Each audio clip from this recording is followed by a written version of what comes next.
Bəzən insanlar müxtəlif səbəblərə görə əmlakları öz adlarına deyil, başqa şəxslərin adlarına alırlar.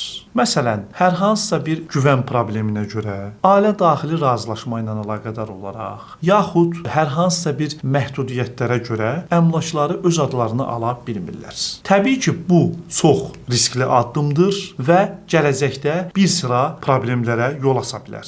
Birincisi, adına əmlakı keçirdiyiniz şəxs sonradan həmin əmlakı sizin adınıza keçirməkdən imtina edə bilər. İkincisi, onun həyat yoldaşı əmlakla bağlı mübahisə aça bilər.